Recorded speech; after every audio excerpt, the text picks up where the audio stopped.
Okay, for sure I will walk around. I never will be seated on one position to understand different situations in the front, in the middle, at the end.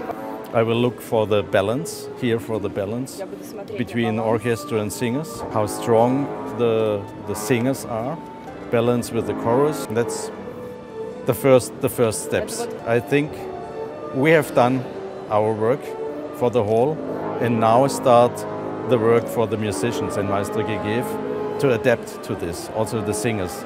They have to learn because the response of this hall is for sure completely different to the old Mariinsky and also different to other opera houses. And they have to adapt to this new situation.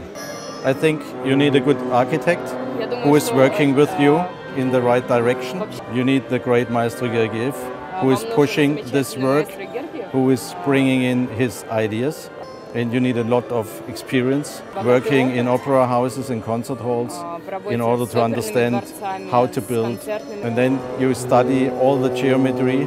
It's a hard work together with the architects to make corrections, to optimize again. It's a lot of circles you have to do and really studying all small details. At the beginning we have to work with the computer, or at the very beginning with the paper you study the geometry. Then you put this in the computer, you create a 3D model and you are studying how the sound is running in this hall, how are the reflections, and you have to know the sound is more or less reflected like the light.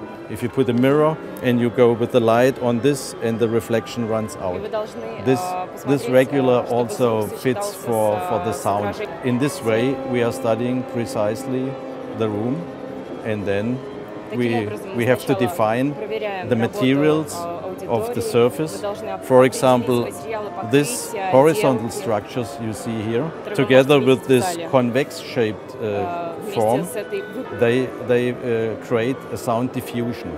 Sound diffusion in the old theaters is created by the decoration, by the pilaster, and these are elements we can't use here in the modern architecture. With this horizontal rhythm, we create the sound diffusion. It's working in the same way. Okay, I hope we are already now at the right point, not to have to improve again. I can't tell you now the correct figures because we doesn't measure right now. We made some measurements in December, but the hall wasn't finished. It looked finished, but it wasn't. I can give you more or less a number. The reverberation time will be for mid-frequencies around about 1.6, 1.7 seconds.